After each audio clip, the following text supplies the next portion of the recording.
Okay. Good evening, everyone, and welcome to this remote meeting of the Outer North East Community Committee. My name is Councillor Norma Harrington, and I'll be chairing today's meeting. The Outer North East Community Committee covers all Woodley, Harewood and Wetherby wards, and is a committee where ward councillors have an opportunity to discuss and make decisions about services and priorities for the local area, and also consider funding applications for local community projects and youth activities. I'd like to start the meeting today by confirming that today's community committee meets the requirements of the council's constitution, even though members are in remote attendance, and that members of the public are able to view the meeting via the live webcasting. As we begin the meeting, could I ask all attendees to mute their microphone unless I invite them to speak? This will avoid disruption from background noise. In order to avoid any disruption to the meeting, should I lose internet connectivity, I propose that we appoint a vice chair who could step in during my absence. I move that Councillor Neil Buckley and invite members to second that motion, please. Second, Chair. Thank you very much. Oh, welcome, Dan. Thank you. Could I now invite members and officers to introduce themselves and mute your microphone once you've introduced yourself? I'll start with Councillor Neil Buckley. Yes, thank you, Chair. Councillor Neil Buckley, All Woodley Ward. Thank you. Councillor Dan Cohen. Evening, everybody. Councillor Dan Cohen, All Woodley Ward. Councillor Peter Harrand. Good afternoon, Peter Harrand, All Woodley Ward. Councillor Sam Firth. Hello, Sam Firth, Harewood Ward. Councillor Matthew Robinson. Yeah, Matthew Robinson, also from the Harewood Ward. Councillor Ryan Stevenson. They're all as introduced from the Harewood Ward. Councillor Alan Lamb. Thank you, Chair. Councillor Alan Lamb from the Wetherby Ward. And last but not least for the councillors, Councillor Linda Richards. Good evening, everyone, and thank you, Chair. Linda Richards from Wetherby Ward. Okay. And now we have some officers in attendance. We have Jodie Robertson. Jodie Robertson, I'm the Conservation Officer with Parks and Countryside. Thank you, Jodie. Finn Campbell. Hi, I'm Finn Campbell, Team Leader for Forward Planning from Transport Strategy Department. Welcome, Finn. Liz isn't joining us this evening. Preet Kundy. Preet Kundy, Localities Officer for Outer North East. Okay, Grace Young. Grace Young, Engagement Support Officer for the Outer North East Community Committee. John Grieve. Evening, everyone. John Grieve in Governance Services, and I'll be clerking today's meeting. Thank you. And Alison, I think you're representing Liz, are you? Oh. Yeah.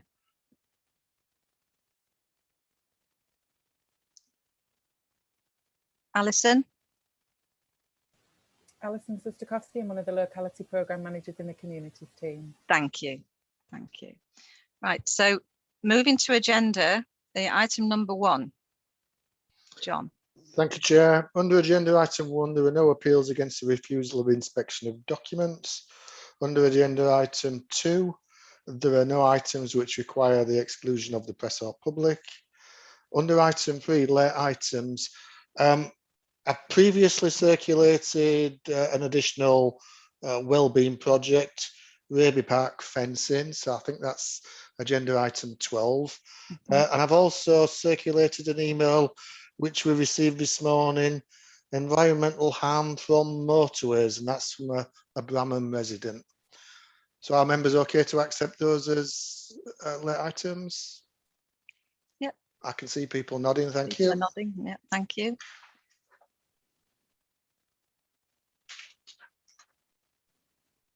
Under agenda item 5, apologies for absence. No apologies for absence, we've got a full house. Agenda item 6, open forum. We've not received any communications regarding open forum. Okay, and could we just ask any members to declare any possible disclosable pecuniary interests? Nobody's putting their hand up.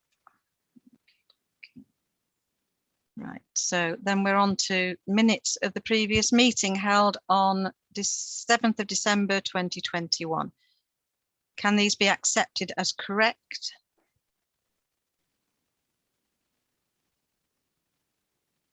Nobody's saying that they're not, so I'll I can take see your some silence. heads nodding, Chair. Yeah, I'll take your silences that you're happy with the correct. Yeah, it was actually 2020, wasn't it? Yeah, it was 2020. Do members wish to raise any matters arising from the minutes apart from the fact that it's 2020?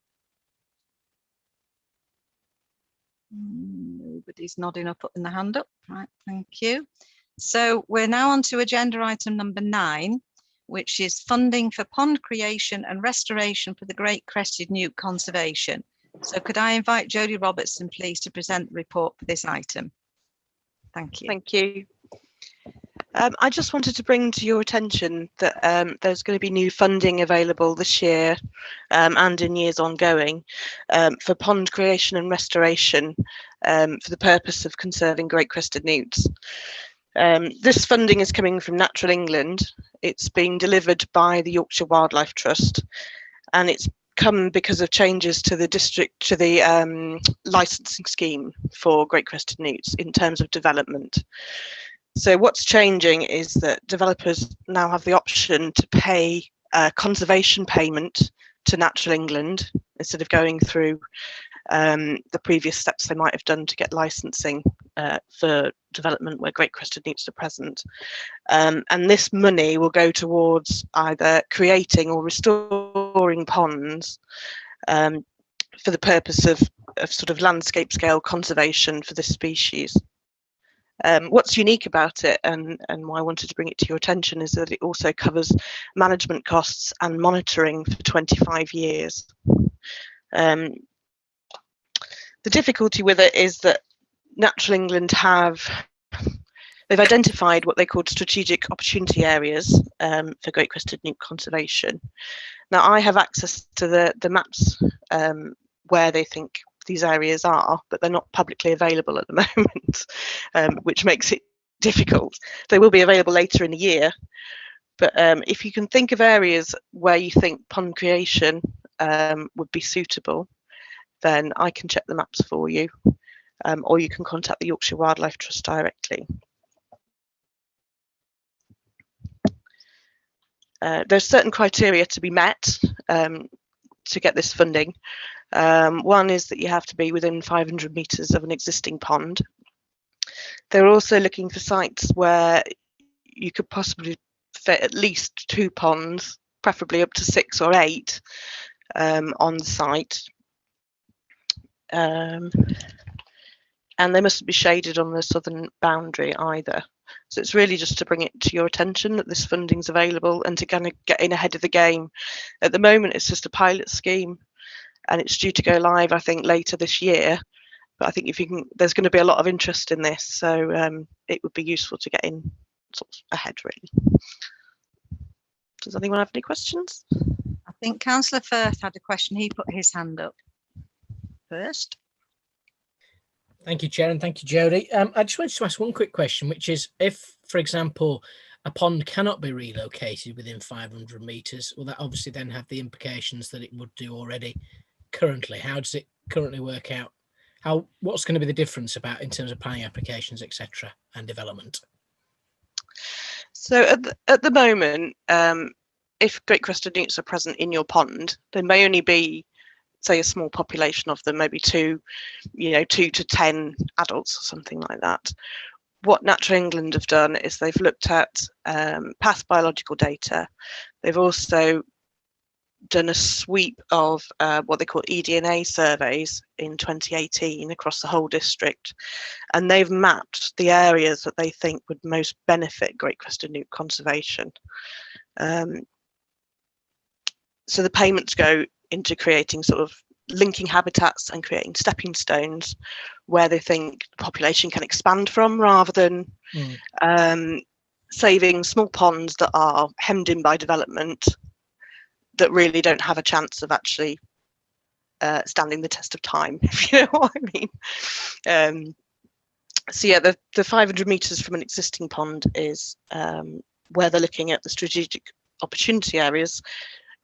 Although you may be in one of those areas, you still need to be within 500 metres of a pond. It doesn't have to have great crested newts in it, but it needs to be a pond. there already, and it's to kind of create these stepping stones and looking at the wider landscape that will benefit the species. Okay. Does that answer your question? And the reason I know, just asking a question about it, I think it's just interesting that's mentioned, and we've got a number of different areas. Obviously, the problem we've got is we haven't got as much public land in the outer northeast as maybe elsewhere, and therefore finding sites is going to be much more difficult. The only real area that I know there's going to be pond creation is going to be with the new East Leeds Country Park that's in the outer northeast. But whether that officially comes within 500 metres of a pond, and also is going to be not too disruptive for creating or fostering a population, it could be a problem. But it's certainly something to think over. So thank you. I mean, this doesn't have to be on public land, it can be in private land as well. So obviously not in tiny gardens, but if you know landowners that do have the space, you could point them in the direction of this scheme as well. It doesn't have to be public. Thank you, Jodie. Councillor Robinson and then Councillor Lamb. Thanks, Chair. Yeah, thanks, Jodie, for bringing this to the board, because I think that it should be made clear that the Alwoodley, Harewood and Wetherby areas are some of the areas where this overlaps with North Yorkshire, and so the remit of this scheme overlaps with what should be aimed at North Yorkshire. I should be clear on that. So it makes sense for us to access this. Chair, can we make sure that this is sent to all parish councils, and can we look to make any recommendations to Jodie where significant landowners, Harewood Estate, Mexborough Estate, others like that can come back and report back and ask the council what sites it's also looking at on its own land in our areas to bring forward? That would be very useful. And Jodie, it would be remiss of me, given we're discussing transport next, to not ask what are the criteria and planning around where planning can't go ahead when new populations do exist? So when the scheme comes live, the district will basically be broken up into areas either that are green, amber and red. And if your development falls into a green zone, you can pay a sort of one-off payment, a conservation payment, that will then go to creating ponds off-site. The payments kind of escalate and get bigger, depending on whether you're in the green, amber or red zone. I think if you've got significant populations of great crested newts, you would still have to do mitigation such as the newt fencing and possibly even translocating individuals. And that's another reason for getting these ponds created sort of ahead of the scheme. It's one, it's so that developers can see where their payments are going, and two, it's if the need is there to translocate great crested newt populations, they can put them into receptor ponds which are already established. Perfect. Thank you. Just to add to that, Chair, that as we know, we've declared a climate emergency. Ponds are a better way for climate storage, for carbon storage and carbon capture than trees are. If we're seeking to plant more trees, we should also be looking to have more ponds in the area too. Thank you, Councillor Robinson. Councillor Lamb and then Councillor Richards. Thank you, Chair. It follows on from Councillor Robinson's point. I was going to suggest it would be really useful if we could get a written briefing of this so we can circulate it to our parish councils, and there's quite a lot of community groups locally that will find it of interest, and that way we'll get the most eyes on it and the most information coming back, and I think that will help us to take advantage in the best way that we can. Okay, thank you. Councillor Richards. Thank you, Chair. A question comes from ignorance, really. When does a pond just become a water source, or when is it defined as a pond? Sorry. That's a really difficult question to answer. What's it like? Yeah, I think it's got to hold water for a certain amount of time during the year. I think another criteria that Natural England are making for these new ponds is that they must hold water at least 1 in every 3 years. Another thing to bear in mind is that they also won't pay for lining of them, so it needs to be land that will hold water. So probably tell you we've been looking at we've already been looking at pond creation at Lotherton Hall as part of this scheme, but one of the big problems there is the geology of the site, and not all of it will hold water just because of it's on the magnesium limestone ridge and there's no clay. So it looks like we're going to have to do a load of boreholes to test where we can get them in, because they do need to be at least a metre deep as well, and of an area I think it's 10 by 10 square meters, so 100 square meters in size. The 1 meter depth only has to be in the very center, in the very deepest point. The other thing that Natural England will pay for is fencing. So if it's likely that they're in a place where there's going to be lots of disturbance from either people or dogs, they'll probably want them fenced off, which I think in a way works for us because we don't have to worry about water safety and things like that either. Yeah. So following on from previous two councillor points, yeah, something written on that one, guidance, would be helpful as well for anybody considering this. Thank you very much. Thank you. I take it, Jodie, that you will be able to send that information to either John Grieve or to Preet, and then we can send it out. Yeah, I can send that information. I can also send you the maps covering your areas. That would be I very just helpful. can't make them publicly available at the moment. But the main way to get in touch if you are interested is to contact the Yorkshire Wildlife Trust and to email info@yorkshireWildlifeTrust.ywt.org.uk. But that'll be in the information that you sent. It will, yeah. Okay, all right. Thank you very much, Jodie. I take it there's no more questions because there's no more hands raised. So thank you. You're very welcome to stay with us, but feel free to leave if you need to. Thank you. Okay, so agenda item number 11, number 10 is the Outer North East Community Committee draft connecting Leeds transport strategy. And we have Finn Campbell. I think we've also got Paul Foster here. Paul, we were met in the meeting last week. So I guess that you're here to support Finn, are you, in this, or the other way around, maybe? Yeah, so thank you, Chair. So we've got a brief presentation for members, which hopefully Finn can share on the screen, and I'll talk through for you. I think there's some specific questions you wanted raising or answering as well, Chair. So I'll get onto that in terms of the consultation response we've had so far. So I'll cover that towards the end of the presentation. So the transport strategy draft was approved at Executive Board in December, and we're currently in the process of going through a consultation on that. We're making sure that we go to as many groups as we can, and I think if members have other places they feel we need to go, groups they would like us to engage with, please do let us know. Please forward on the consultation information that's in your pack to everyone, because I think what's really important is that we do get the views of as many people as possible to ensure that this transport strategy fits what the people of Leeds want, and not just a strategy written by me and Finn. You know, it's got to work for everyone, and we need to get those views and ensure that we develop it accordingly. Okay, so the vision for the strategy is for a city where you don't need a car. This evolved over a bit of time. It started with where you don't need to own a car, use a car, and we've sort of simplified it. But what I probably want to stress with this is it's not anti-car strategy. This is about actually improving the alternatives. So we want alternatives so that everyone has an affordable, accessible, healthy, and low carbon choice in how they travel. And so that's what we've developed. We hope we've really got that point around everyone and every journey, and try to put something in the strategy that solves all those issues that we have.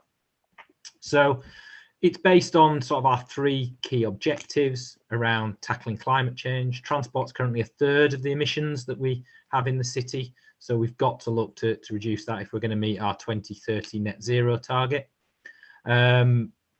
Inclusive growth. This is very much about making sure that everyone has equal access to the employment, education, leisure, and healthcare facilities of the city, and ensuring that they can get to them easily. But also by having a much more efficient transport system, using less resources and vehicles to do that, we should be able to reduce the cost to everyone, and that's something that's come out quite strongly from people, is about reducing the cost of travel to them. So we hope this strategy sort of sets us on the road to doing that.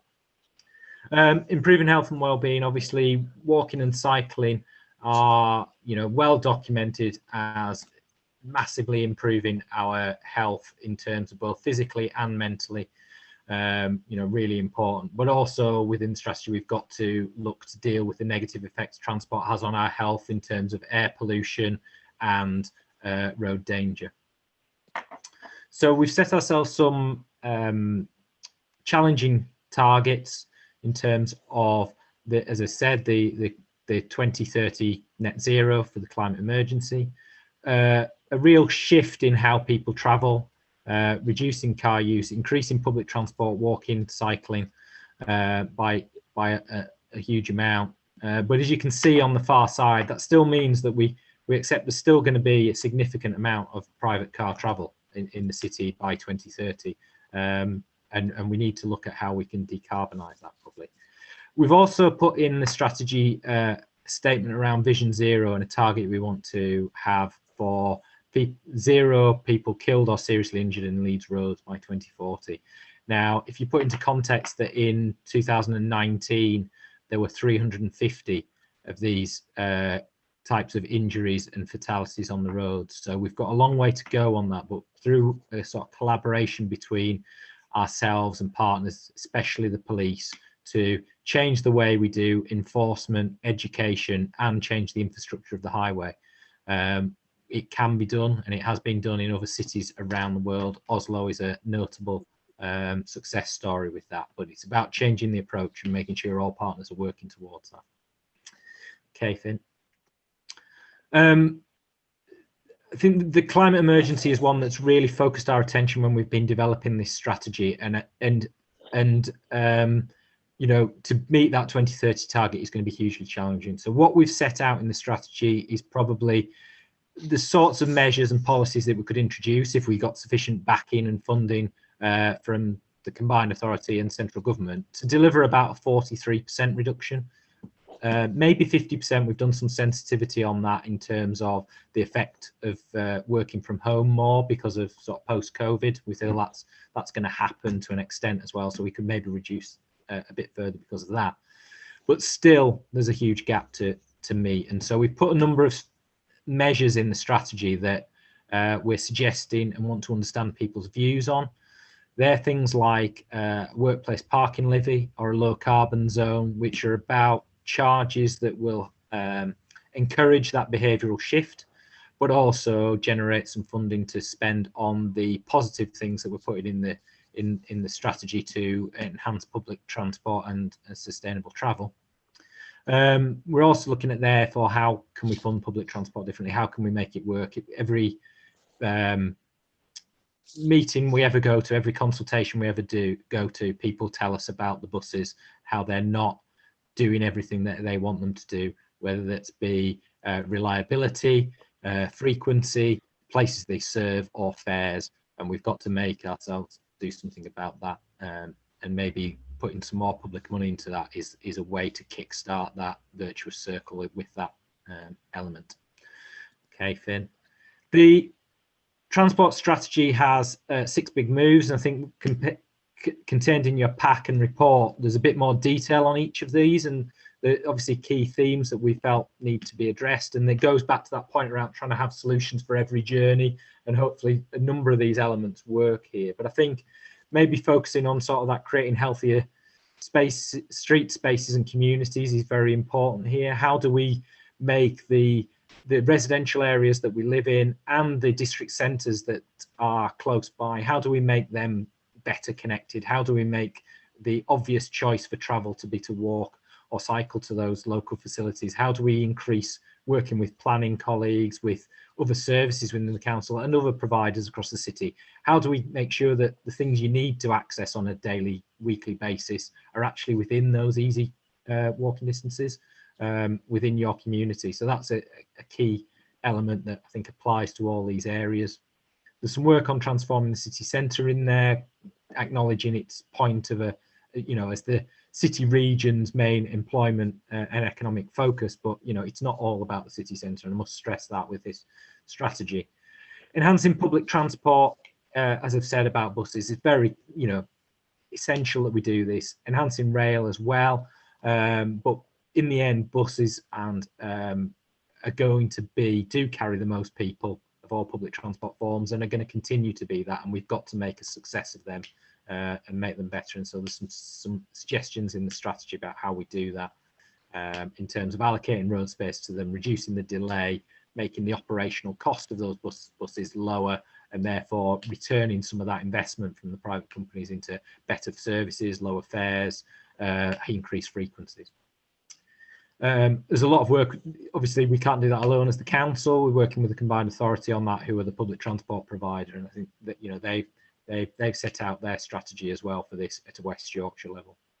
New mobility solutions is very much about some of the again, some of those journeys that are not easily dealt with by public transport ones, such as ideas such as bike hire schemes, car sharing schemes, car clubs, and demand responsive transport, which I believe is really important, and one that could really work for, for example, the Wetherby type scenario, where minibuses that are on a dial-up or app-based system, which can provide people those short journeys that are not done by lots of people at the same time, and therefore a double-decker bus is not the most efficient way to do that.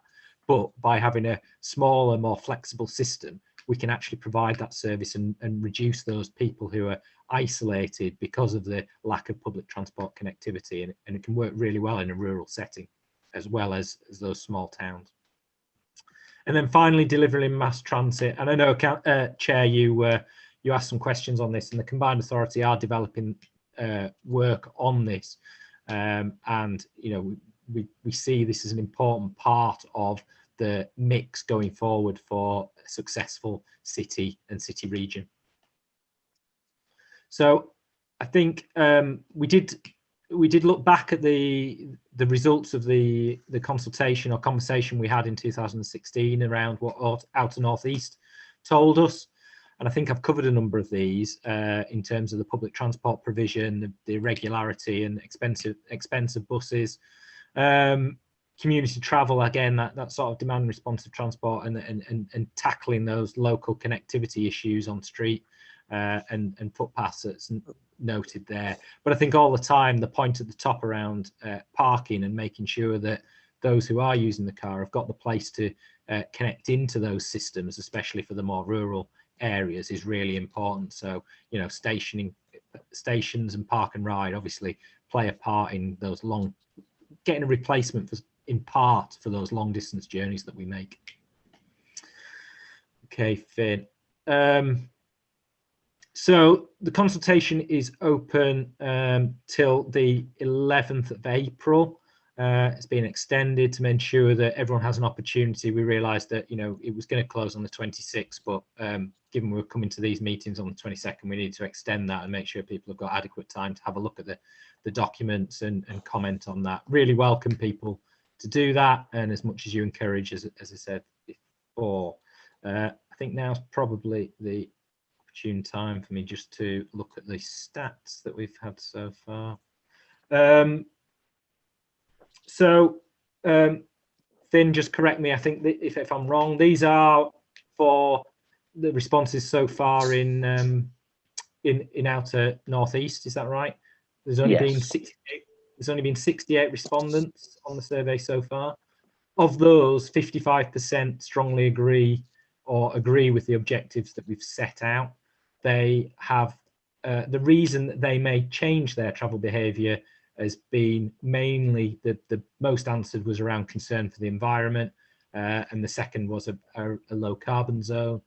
There was many comments around the strategy not focusing on outer areas, and I'm sure there'll be some questions on that, but I just wanted to say that this is the overarching strategy that does apply. What we do need to set out at the next stage is the action plan and what schemes we're actually going to deliver. So there needs to be a level of detail that will come forward at the next stage once we've got the principles right. And there's a couple of comments on bike hire and park and ride, which I've also covered. Just to put that into context, we've had 3,500 comments overall across the city from probably about 1,500 respondents. So if you can encourage people to make up the numbers, that'd be really important. There are a number of webinars as well that we've done that are available on YouTube to watch back, and they've been watched back 2,000 times already. So obviously there's quite an interest in the city on these issues and the transport strategy. So I think I'll finish, Chair, just by sort of asking a couple of questions that when members are commenting on this about whether they agree with the vision and the objectives. Have we missed anything out in the draft strategy? And then understanding from you what priorities there are for Outer North East that we should include as part of action plans and schemes going forward. So I hope that's a useful introduction, Chair, and happy to take questions and comments. Thank you, Paul. Could we clear the screen then now, Finn? That would be helpful because I can see people. Right, so I have 3 councillors who've already raised their hands to ask questions. First of all, Councillor Lamb. Yes, thank you, Chair. Well, I'm just waiting for my blood pressure to settle back down, which always seems to go right through the roof when we have a presentation on transport strategy for the city. I think what it should really have been entitled is that if you live in the Outer North East, there's nothing to see here plan, and the transport strategy for some of the city, but not if you happen to live outside the ring road. In terms of answering your 3 questions, the first bit, yes, the objectives are all lovely if you live inside the ring road.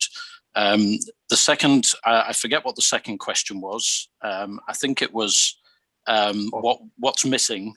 Well, the Outer North East is missing. I'm pleased you managed to actually find a map to put on the presentation this time, which is at least progress this time. From what I understand, we might be able to look forward to a minibus for our area, as is essentially what the strategy is for the Outer North East.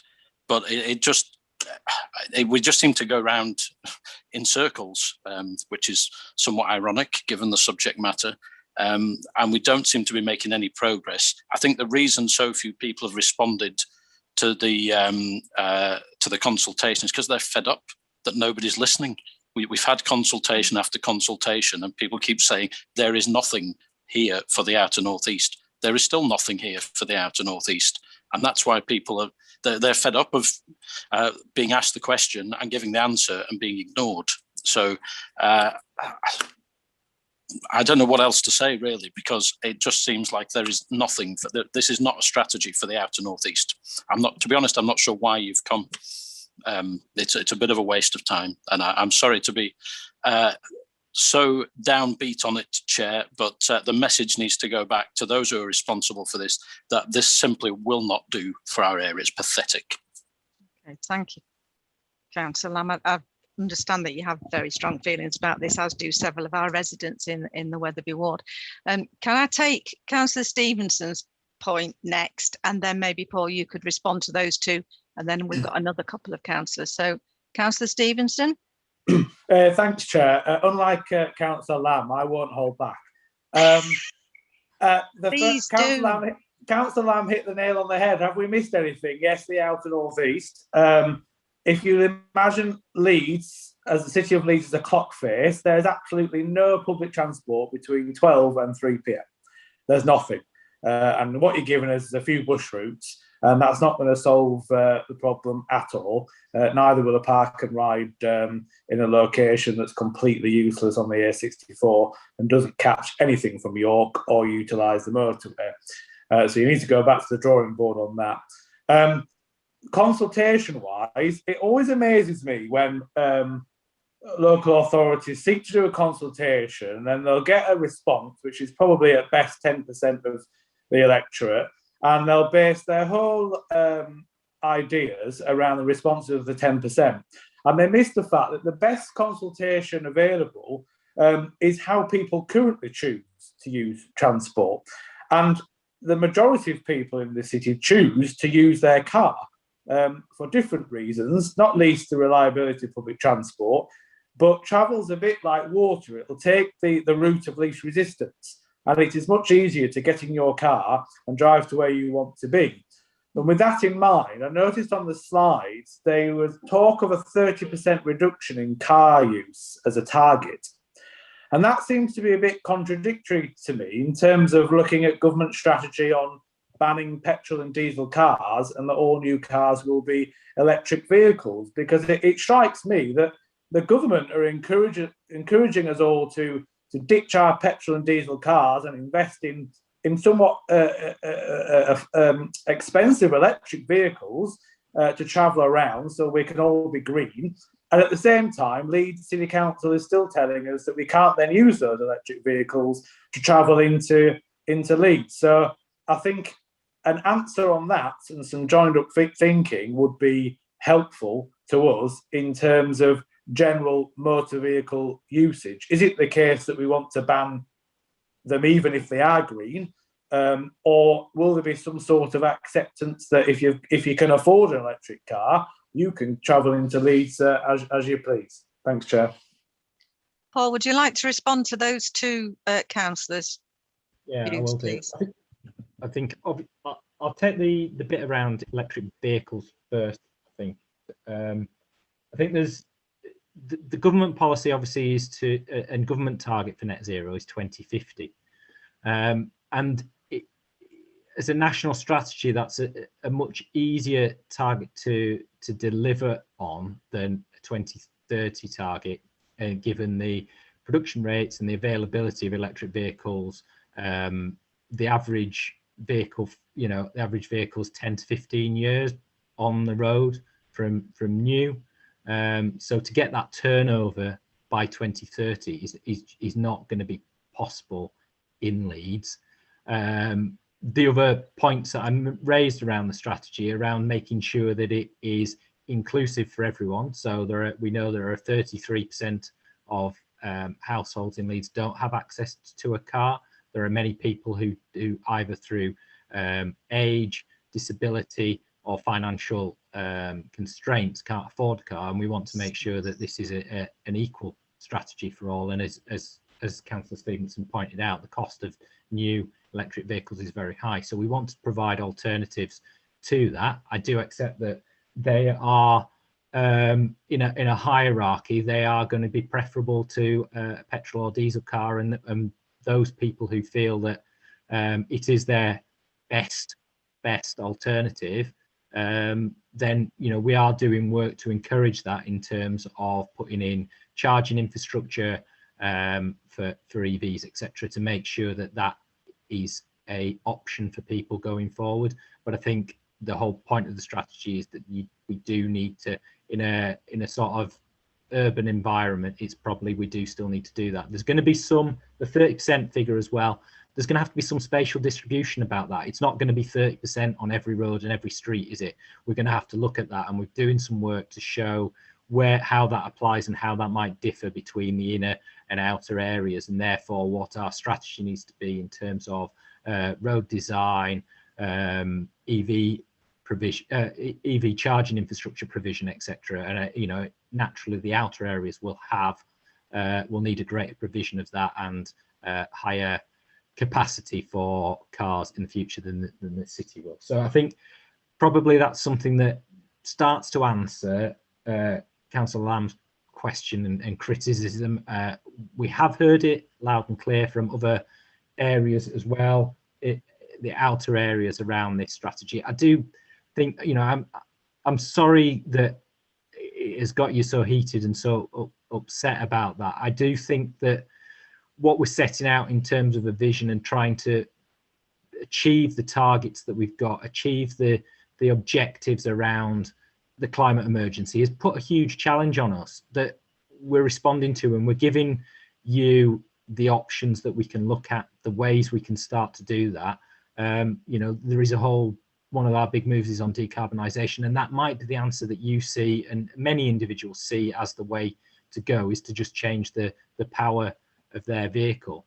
But really we've got to look at the others as well. The outer areas need better public transport services to ensure that you don't have those areas of social isolation where it's even more acute there. If 80% of people in an area own a car, and therefore there's not the demand for bus routes, the 20 who don't are suddenly isolated even more. So we've got to look at systems that get more people to use them, make them more economically viable, and provide that facility for everyone. So I think there are things in this strategy. It's not defined purely for the inner city. This does apply to all of Leeds, and I think, you know, if you look closely at it, there are many of these issues that you'd share, whether it's a village or an inner city community, in terms of feeling safe on the road, being able to walk and cross the roads that you have, not having rat running or traffic effects and air quality effects of traffic through those neighbourhoods. So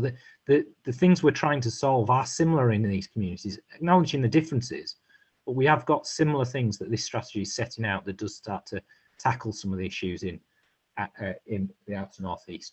And I think I'll tackle head on, if you like, the mass transit point, which I think is one that, you know, I understand members feel quite strongly about, that there should be mass transit to outer northeast, if I'm reading some of the comments correctly. But there is a reality around the level of demand, and some of that's from the high car ownership level. So actually, it's difficult to get that alternative and get that shift. There's also the points around how funding comes to us from central government to deliver that, and therefore we have to make a business case for it. It has to run efficiently. It works best when there are high density of around the stops. So running and building a system, for instance, to Wetherby across a significant amount of green areas will be highly costly and really difficult to justify as terms of business case. So when the combined authority have done this work, looking at the options of where we should serve, and their consultation's out at the moment, so you can make representation to say that they've missed that, and I'm sure you will, and you know, strongly urge you to do that. But they've been looking at this on an evidence base in terms of the possible future demand, and they've determined that, you know, it doesn't meet that criteria. So what you need to be looking at probably is what are the bus solutions that will work. And I understand the issues and reputation around bus and why it's not something people want to use. But in terms of the numbers of people that move and the cost-effective service that you can provide, buses are probably the answer for a lot of the outer northeast area. So that, I think, you know, that's a logical answer. I'm sure members won't wholly agree with what I've said, but I hope that explains some of the justification behind what we've done. Okay, thank you, Paul. So I know I've got Councillor Cohen and Councillor Buckley, and then I've got Councillor Robinson, Firth, and then Councillor Richards. So can we try to keep the points to the point, please? Thank you. So Councillor Cohen. Thank you, Chair. I will do my best to be to the point, although I do have 3 pointettes, if you will. Number one, I think when you were giving us the data, you were telling us that you had, if you just nod, then I'll be able to see, that you'd had 68 responses for the outer northeast. Is that right? Yeah. So that's not even to get anywhere near Councillor Stevenson's 10%. That's under 0.2 of a percent, I believe, for the outer northeast. In fact, you've had in total 0.19% response rate to this consultation. You look at the population of Leeds, looking at the 1,500 people who've bothered to respond. So 1,500 individuals have participated, you told us. That's 0.19% of the city's population. Goodness me, that's a terrifyingly low figure to be basing any kind of conclusions on. It was also interesting when you said the phrase 55% overwhelmingly, and I stopped listening once you said 55%. You're shaking your head, that is what you said. I know, pleased you're nodding now. Because 55, that's just over half. So in other words, just under the half, didn't think it was a great idea at all. You said in, well, when you were answering Councillor Lamb a moment ago, this gives me real cause for concern. And I think it sums up for me why we have such an issue. What you said was, or essentially what you are saying is, on the one hand, we have to move, so you say, away from reliance on the car. However, you haven't got enough demand in the outer northeast to deliver mass transit. So we've got to rely on buses, even though we accept people aren't going to and don't want to use buses. In other words, from the very outset, the problem you have is the facts you state. You are not going to fix the issue as you see it with people relying on cars unless you are prepared to front end the investment in the outer areas. My third and final point, and I struggle particularly with this, we have an election in May for a mayor for West Yorkshire, one of whose responsibilities is an integrated transport policy. And the document that's been produced by the combined authority shows lines all over the place that cover much of what you have said. Why are you trying to come up with a strategy for transport that the mayor may or may not agree with?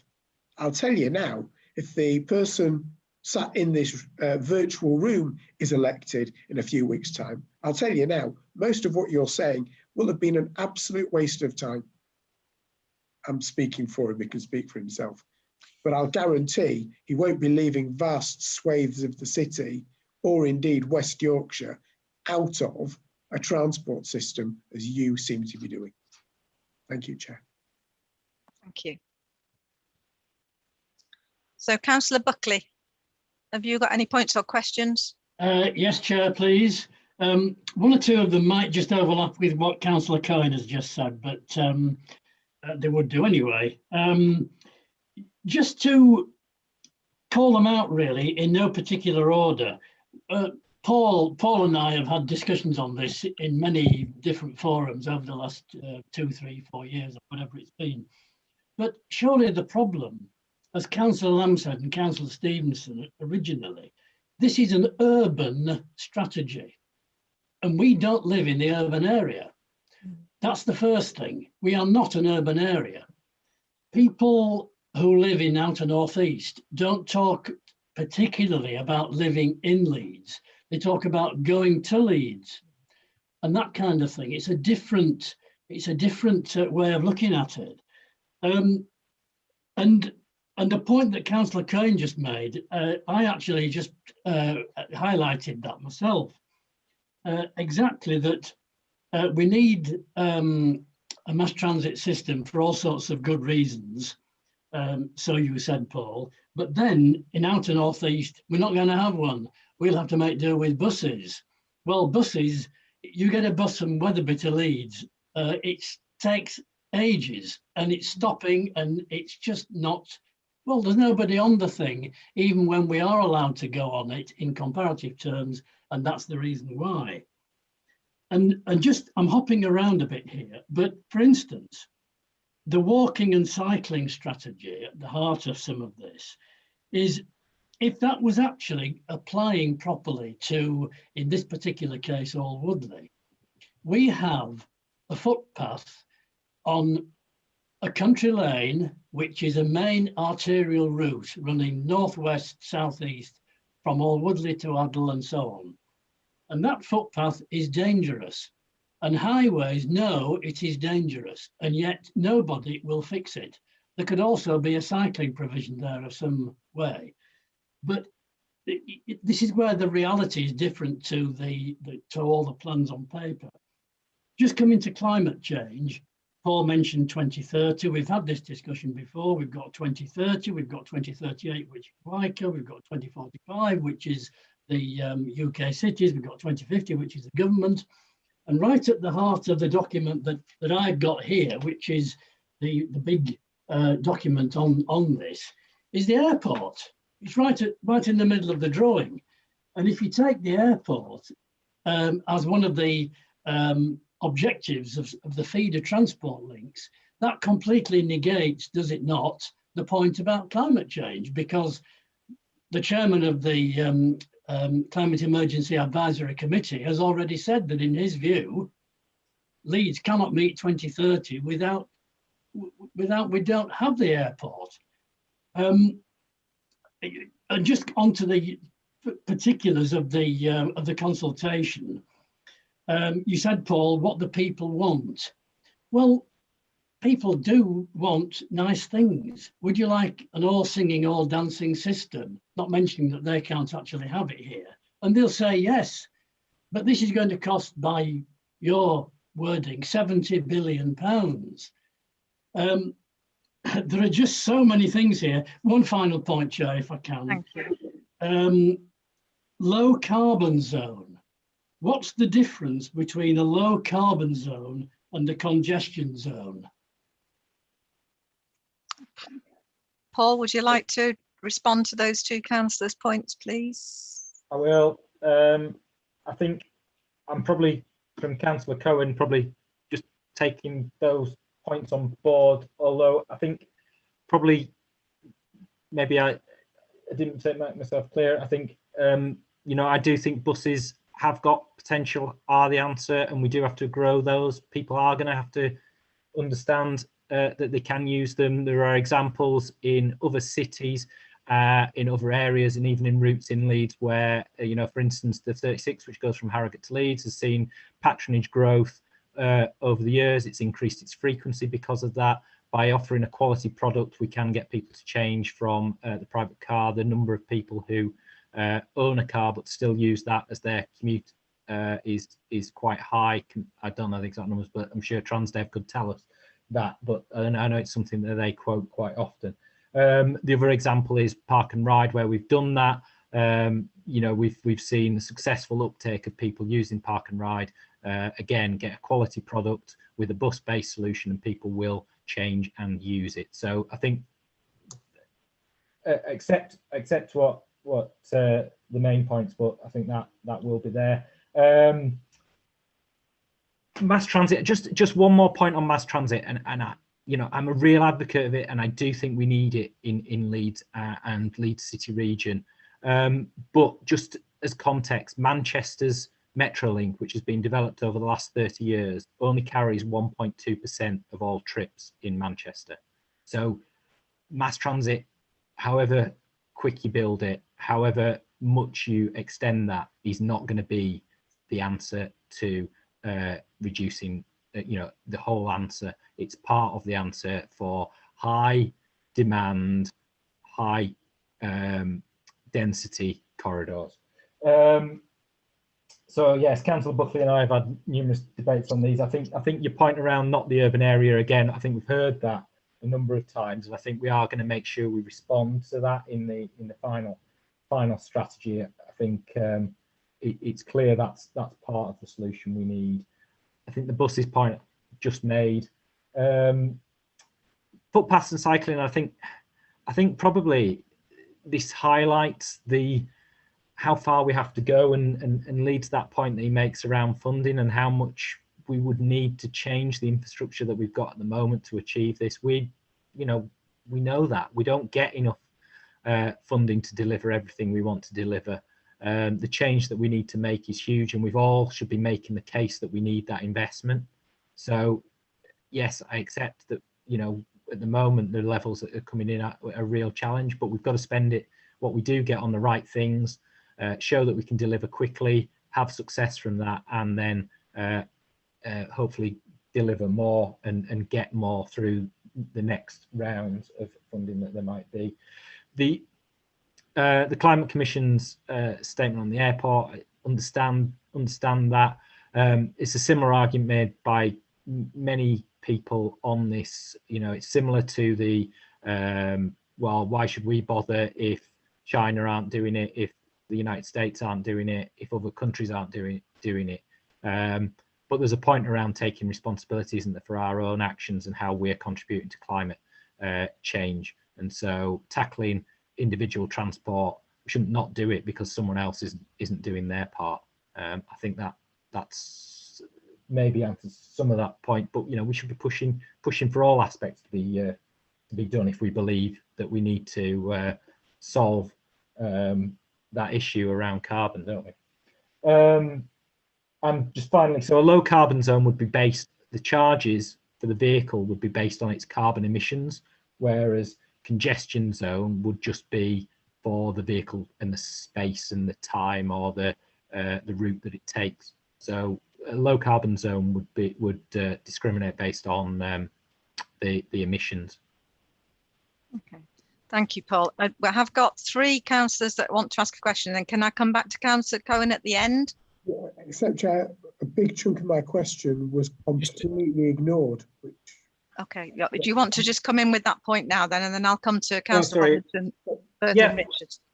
Is that in terms of the numbers of people, Councillor Cohen? No, yeah, we have got a low. Hello? No, it wasn't.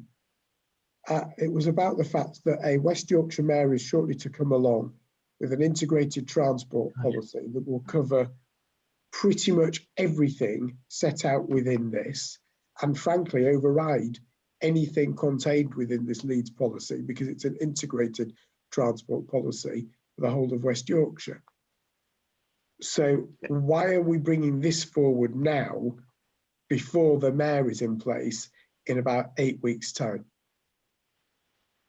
So I think there's 2 points on that. One is Leeds is the highway authority, so we'll still be responsible for delivery of the infrastructure on the highway and the elements of that, and those decisions are made by Leeds City Council's executive board. I think probably the second element is around again the governance at West Yorkshire level. The Mayor will be one of 6 representatives, won't they, with each of the council leaders as well on that. So this is maybe setting out Leeds' position, what Leeds would like to see and achieve in the city region. So it would be one for the Mayor to acknowledge and understand how he can help deliver that in Leeds, or as you say, maybe not deliver that in Leeds, but I think it's setting out the position of what Leeds City Council would like to see as transport investment in our city. Okay, thank you. So we now have Councillor Robinson and Councillor Firth, and then I'll come to Councillor Richards. Councillor Robinson. Thanks, Chair. A quick question to Paul first that you can hopefully answer before I go into the main body of points. He mentioned about a mass transit system, but he didn't suggest what he was advocating in the plan. What mass transit system is being advocated? So I think if you look at the mass transit vision by combined authority, they haven't determined a mode yet. So there's a number of options, and it might be a blend of those, ranging from bus rapid transit options through light rail trams to tram train systems that would integrate with a heavy rail network as well. So there's a range of options that they're looking at, and it's whether on particular corridors one might be more appropriate than the others, but what they want it to do is be seen by the user as one system. So you have this, have the same livery, the same ticketing, the same experience, the shared ethos between that. Well, I can get on board with the same ticketing element, but what I can't get on board with is that West Yorkshire's Combined Authorities plan has no costs in it. It doesn't talk about what are the economically viable routes. It doesn't suggest routes in many cases. It has a very thick line that goes across the map. As we know from any transport plan, it's when you start to get into the detail that people start to object. And when you start to suggest you're going to run something past the back of their house, then there is a problem that's there. What I'm hearing here is, as well, is, and I'm amazed, is that the outer northeast will have to look at its existing services rather than what is new that would come along. So it would have to look at the reliability of its existing bus services, as opposed to a mass transit system where you talked about high density populations being required to allow for multiple stops, and it would be difficult to justify in the outer northeast. It will be hard to change behaviours from people if this is not there to be able to give them an alternative route. We've had a conversation recently about park and rides in the Harewood ward, and while that consultation is yet to take place, I'd echo the concerns raised by Councillor Stevenson about placing a park and ride site in the wrong location to allow for future growth and future transport needs. Some of the locations that have been discussed actually hem in the transport system in the future as opposed to open it up. Similarly, my understanding is that Thorpe Park has not now, I've heard many statements in the council where we've been told Thorpe Park is confirmed and coming. This last week I was told the funding isn't all allocated for it and it isn't there, and they cannot confirm that Thorpe Park will be happening, which was an incredible sea change from the conversation that was being had 2 years ago, 18 months ago. And I asked officers to confirm that, and they said, yes, that was the case. That really worried me because Thorpe Park has been seen as a transport hub. And I like this idea of connection to rail. It's sad that Wetherby can't connect to Cattle. That is their nearest railway station that would allow us to open up with York. It doesn't meet the connections to West Yorkshire, but it meets the needs of the people of the Wetherby area. And that's exactly what should be the driver for this, what meets the needs rather than what meets the geography as we go through this. I have to say, I'll give you fair warning here, Paul, for the 8th of May. Congestion charges ain't going to fly. I'm not going to have those. They're not going to be coming in. I don't like them. They hit the lowest earners. They hit the people who are on fixed incomes, and anybody who can afford to pay them doesn't change their behaviours at all. Congestion charges, I'm afraid, just don't work in terms of altering the mode of transport. What works is a reliable system and having reliability in place. And 10 years I've had people tell me it's about reliability.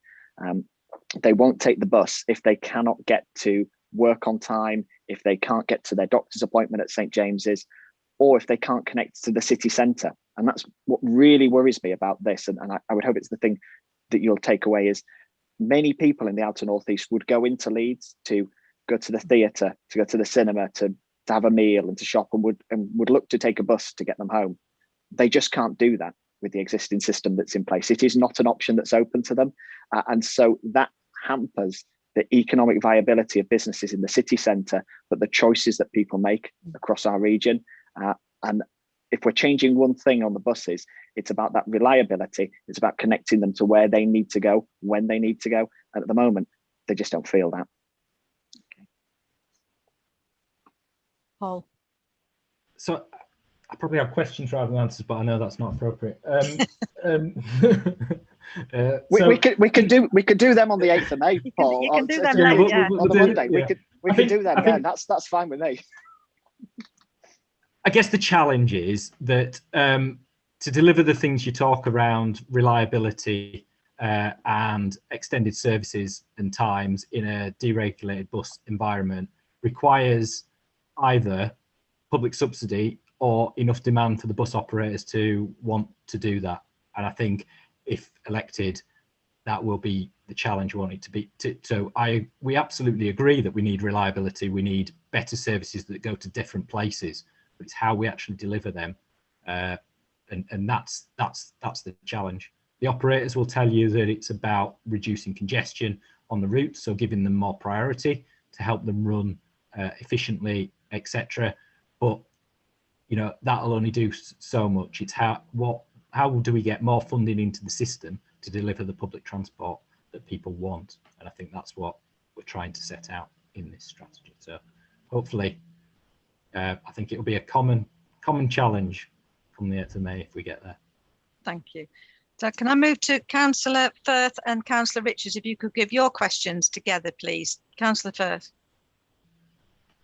Thank you very much. And the first thing I want to say is let's not forget that Leeds is not, it was mentioned about a clock earlier. Leeds is not a clock because the centre doesn't sit in the centre. I'd actually see it more as a fried egg.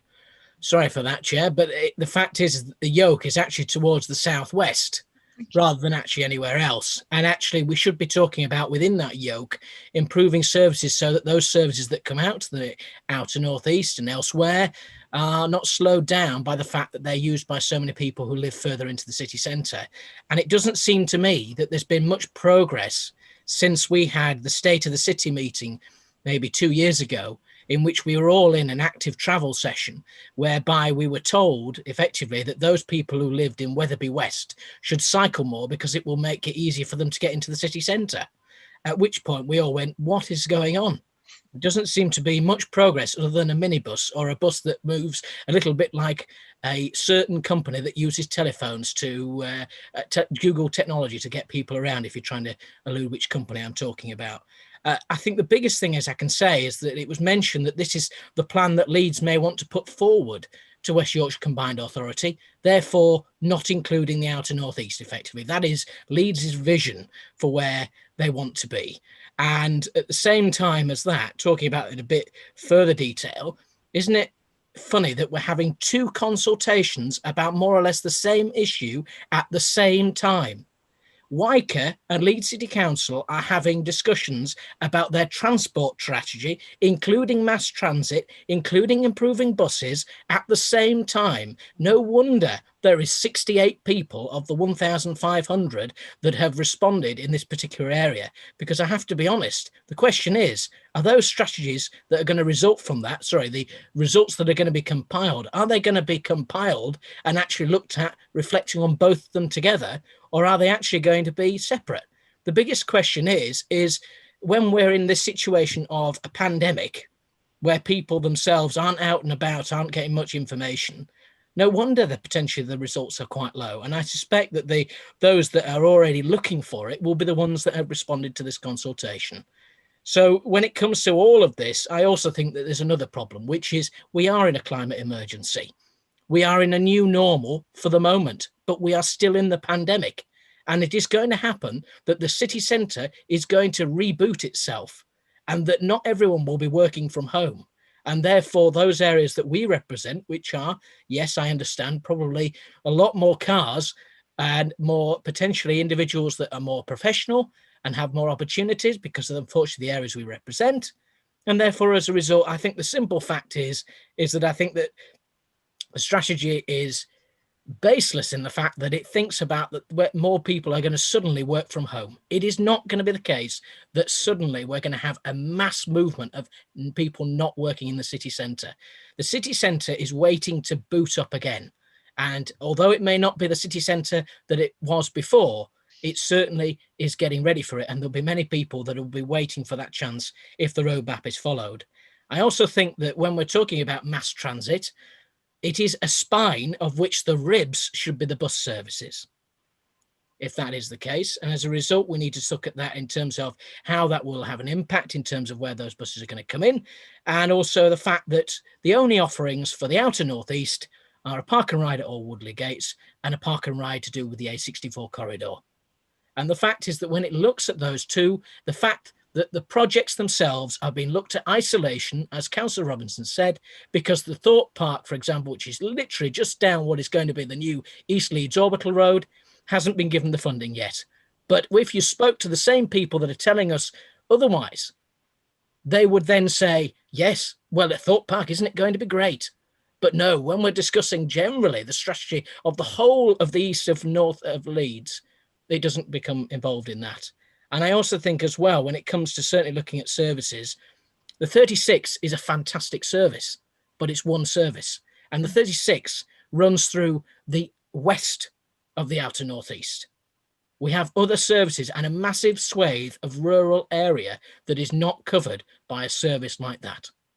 And as a result, I think the biggest thing we can say is that the epitome of it is that we're having two consultations at once about the same thing. And that is why the results are so low. And potentially as a result, the outer northeast will not get as good a representation as it would, because people simply can't be bothered because of the fact that they've not been listened to before. And now they've been given two consultations to respond to. And that's my piece. I'll stop there. Thank you, Councillor Firth. Councillor Richards? Very much. Thank you very much. My point would start off with the ones that have been made, so I'm not going to reiterate them hugely, other than say we started by saying what was missed out, and the answer was the outer northeast. And I think the clue is in the word, the outer northeast. It is the largest geographical part of Leeds, and that is reflected in that those distances, which in themselves then contribute to the lack of people perceived to be using the services already. And one of the reasons is we've already had the number 7 bus from Leeds to Harrogate mentioned. If anybody's actually been on it, it is a rattling one that goes, and you're right, it does not take you back when you need it. So you are right, people don't just go into Leeds to do things, they come out as well from Leeds to come out to actually do other things as well. So neither can we have people who love coming out here, as they have done in COVID, to go to these outer northeast places. They can't use the buses because the buses don't go when they need to go. We're back to that problem. And, you know, I would agree, people have not responded to the consultation because things haven't changed in the past. That is the other thing. 4 years ago, I had a major accident. I was in a wheelchair for 6 months and on crutches for 9. I was dependent on public transport, and goodness me, the word was dependent. I could not get to a major rail hub on my own without taking an entire day to achieve that. And if I did take the 174 that came through my village, which does allegedly go to Garforth, the bus stop for the railway station is a quarter of a mile down the road on High Street. It's thinking about those things, and the answer that, you know, Councillor Robinson put was that it should meet needs. And one of those is accessibility. So I am very hot on that one. Why is the Leeds railway station on the opposite side to the bus station, with no perceptible real communication between the two? Ah, yes, unless you've tried it on crutches, you don't know you've lived. So the next part is about the fact it is the outer northeast, and yes, we do connect more to Tadcaster because that takes us to a major rail station. Unfortunately, it's not easy. I would have to get a bus from my village into Wetherby, and then another one from Wetherby to Tadcaster, and then the bus from Tadcaster to York to get to the train station. Now, please don't talk about connectivity. That's not helpful. And it's those sorts of things that would give people confidence if they were looked at right now without any major funding requirements to actually make them able to happen. So that's part and parcel of it. We need to look at it in the context in which it is, which is that people will not vote to use public transport. The question has been about reliability. I would say it's more about accessibility, whether it's the journey times because they take so long, because they are so long in their connectivity. Make them shorter, make them more fast. Give them a minibus. I'm not allergic to minibuses. I've travelled in many in South Africa where I do some work. It's great fun. But they've got to be there, and they've got to take you where you want to go and where you need to go. So the aims and aspirations of the vision are laudable. And yes, none of us would disagree with those. But however, they have to be seen to be able to deliver and to actually deliver what people want. So if we are going to actually look at this in a cohesive, coherent way, then I think we need to start looking at it right now, not just in the mythical future of when these putative schemes might happen. Sorry. Thank you, Councillor Richards. Did you want to respond to any of that, Paul? There's a lot of comments there, but I think I agree. I very much agree with what Councillor Richards is saying. You know, she's absolutely right that, you know, the services have got to get better and work for people, haven't they? And, you know, but it's easy to say that. The challenge is how you actually make that happen and deliver it. How can we, you know,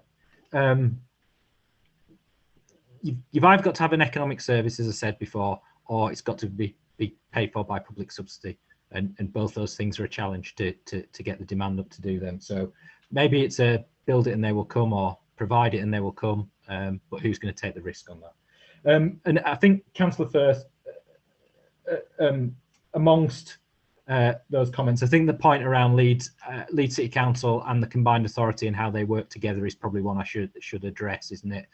In terms of that, so we do work closely on the elements that that cross over, especially bus provision, especially on the mass transit work. So what we're saying in our vision very much corresponds with what is in Wyke's vision. I think on things like the climate emergency, where there's different time scales, some of that's around the partners involved in that and the pace that they want to go. But if Leeds leads and delivers by 2030, then that will surely help West Yorkshire get to 2038, and we've all got the same aspirations, the same ways of looking to deliver that. So I think that there's some things there, and a lot of the funding for schemes that we get comes from central government, is distributed by the combined authority again. So they have a governance and assurance role in the schemes that we deliver to. So, you know, there is very close working between the two authorities, but, you know,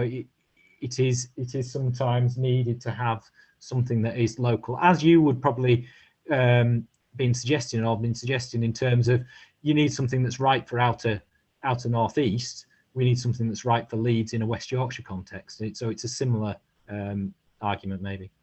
Okay, thank you, Paul.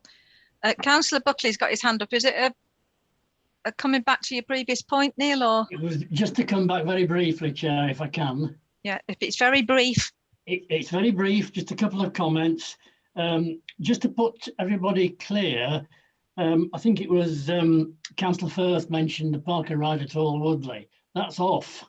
That's no longer in the plan. It's not there. And then my other point was a point made, I can't remember who made it actually, it could have been Paul himself, about the fact that if and when we get any form of mass transit scheme, the bus company's role would actually effectively alter, and they would lose their main popular profitable routes by definition. And so the bus companies would turn into a feeder service, potentially a socially funded feeder service for mass transit. But the problem is with that it brings me back to my final point, is that the elephant in the room here is the enormous cost. You know, does any of us sitting around this virtual table actually think, you know, given that the government, they stop borrowing money, they're just printing it. You know, it's not going to happen. It cannot possibly happen by just paying for everything by social means. Somewhere along the line, somebody has to have a proper business making a profit. Thank you. Paul, I think you've answered some of the questions that you've been asked. I think you've had an awful lot of feedback from councillors, and I did suggest to you at the chair's brief that was likely to be the case. So you were kind of forewarned. And I would say that my colleagues have actually come through with the kind of things that I thought they were going to say to you. So I hope that you take all of those points back and they get fed into the consultation process, and that we do see some benefits coming to the outer northeast, please. Thank you very much. Okay, thank you for your time, Paul. Chair, yes. just before sorry, Matt, Paul I didn't goes, see. No, just before Paul goes, what happens next then? That's what so we've fed back. I just want to know what the process is and how it runs and what gets published. Yeah.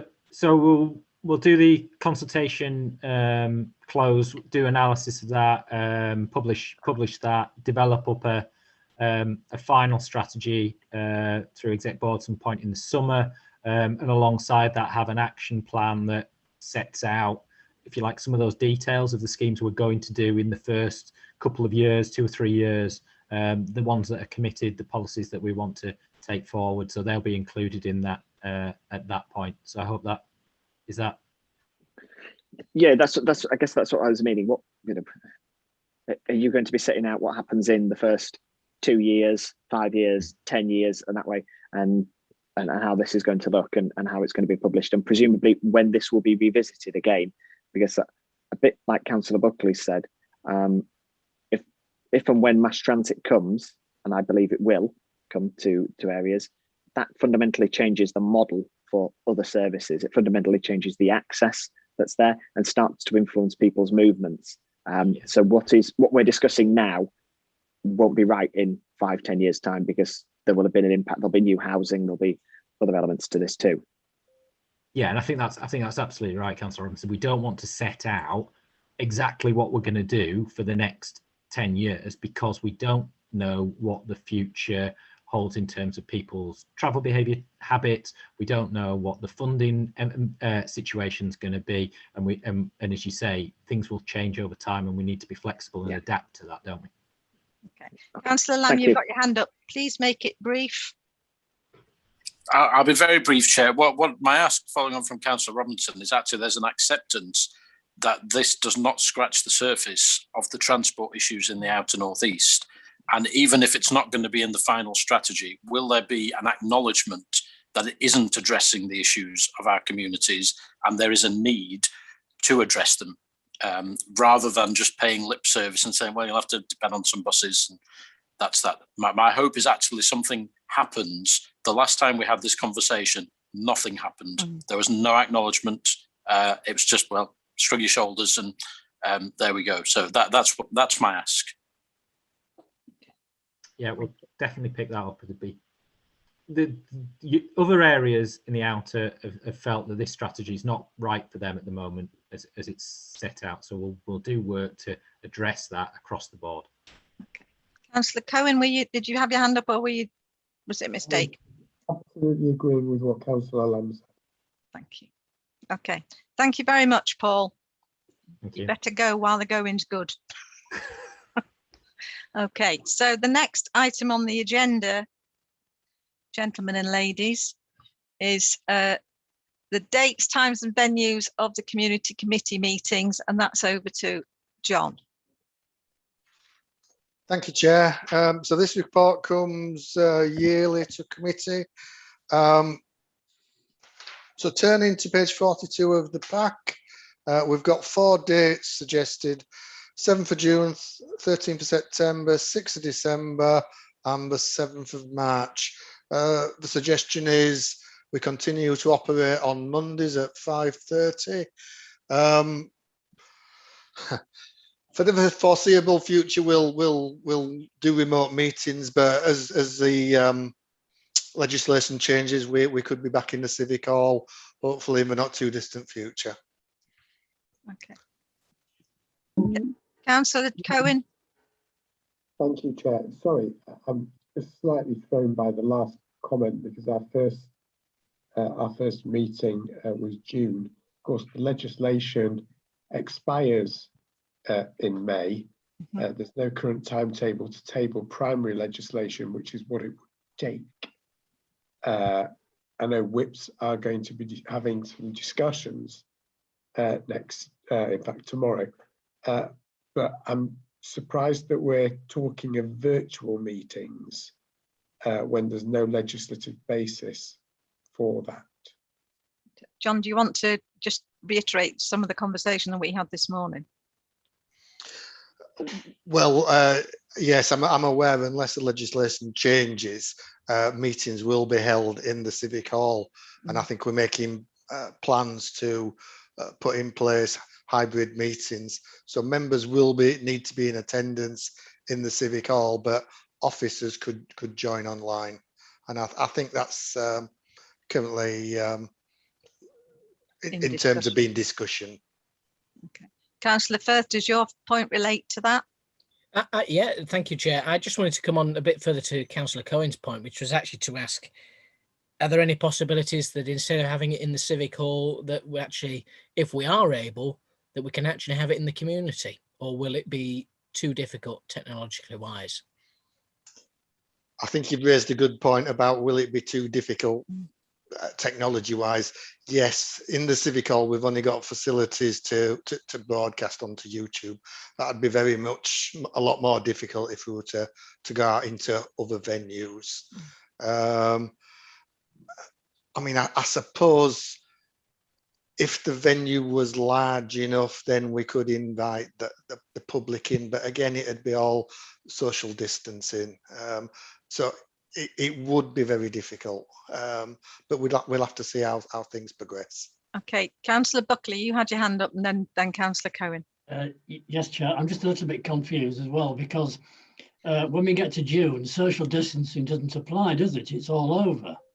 And secondly, the comment that John made about officers coming in remotely, what would be the justification for that?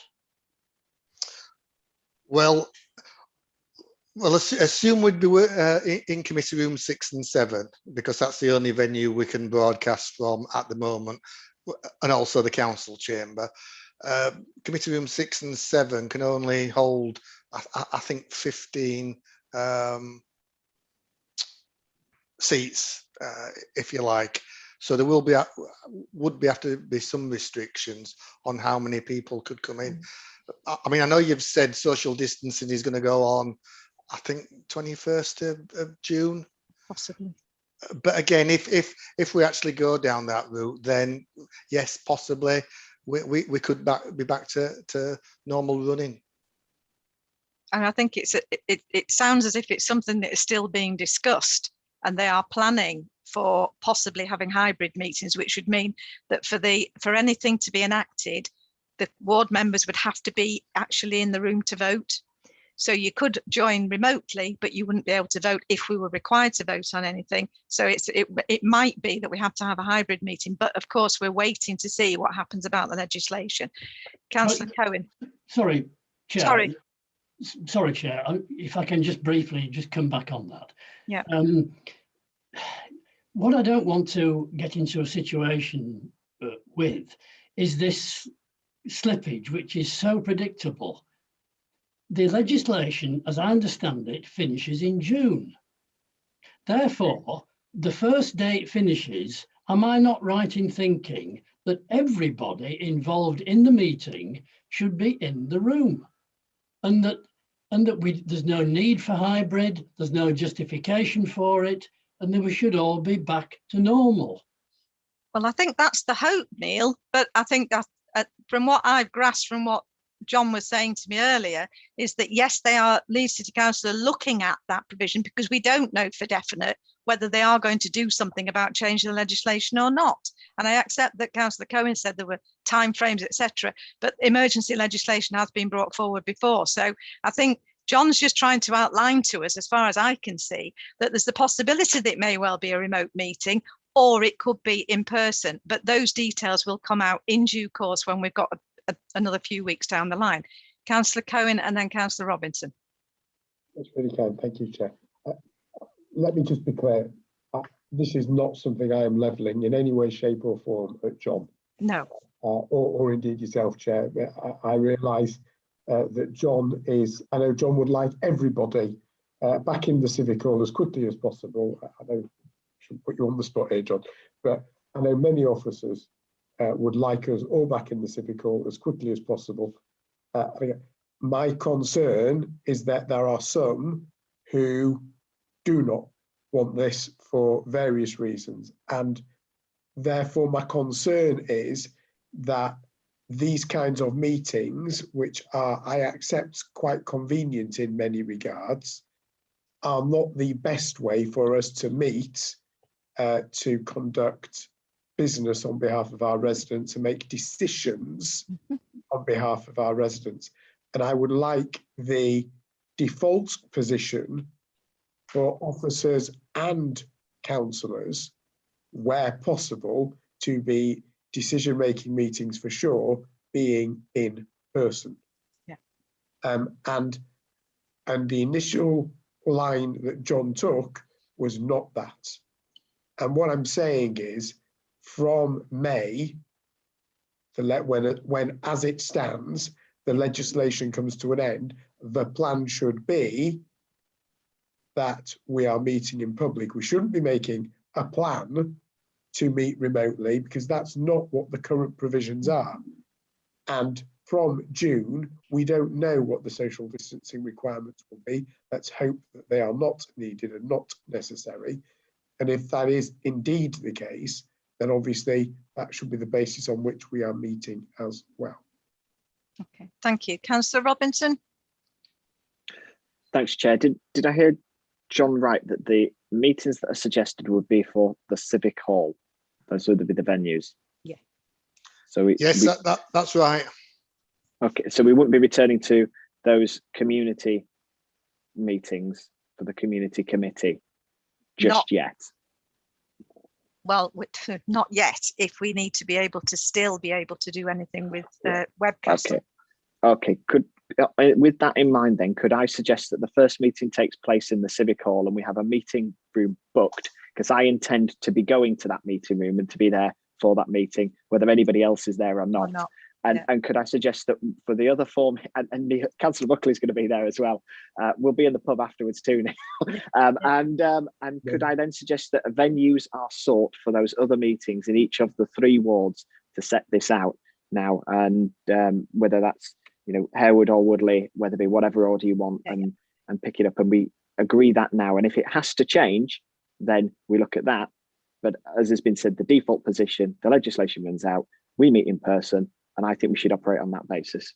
Okay, and I can certainly raise that at the Community Committee Chairs meeting tomorrow. I'm sure that Alison's made a note of it as well. Perfect, thank you. Thank you.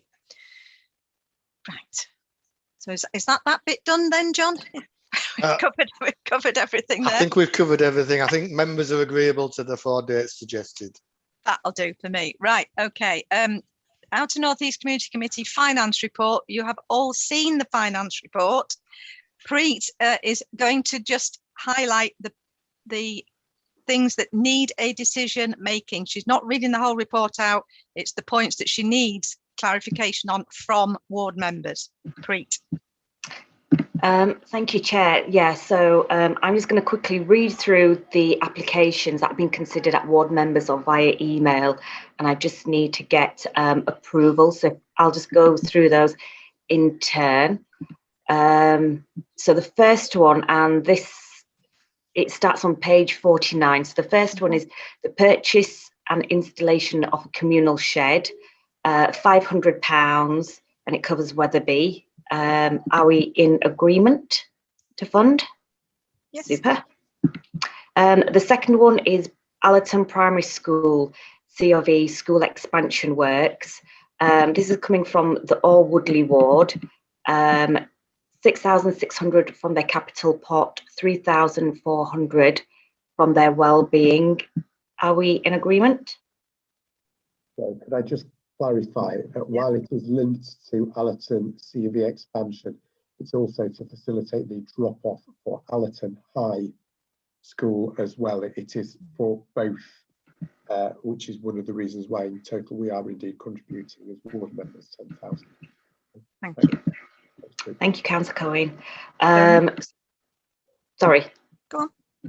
Okay, so the next one is nature reserves footpath repairs for improved public access, Harewood Ward, and it's £2,250, and this will be taken from their environmental pot, where they've top sliced 10 grand from their well-being. Yep, are we all good? Everybody from Harewood's nodding. Excellent. Sam's there, yeah. Thank you. Super stuff. So the next one is bins for Slade Hill. This is an All Woodley project. They're asking for £460. Are we okay with that? Cool. Is nodding, which means yes. Okay. And then the one on page 50, installation of a greenhouse. This is additional funding. It's part of a project to pay for a greenhouse for a school, and it's just additional funding for the shed to be installed. So £266. Super, excellent, thank you. Fantastic. I'm going to now just literally go on to page 52. There's one project that has been that's coming for youth activity, and that's the Scarcroft Cricket Club Junior Coaching Programme, and the amount proposed is £7,536, and that's for Harewood. Everybody Okay, yep, right. And we had one last project that came in before the papers were published, and I will just get that now.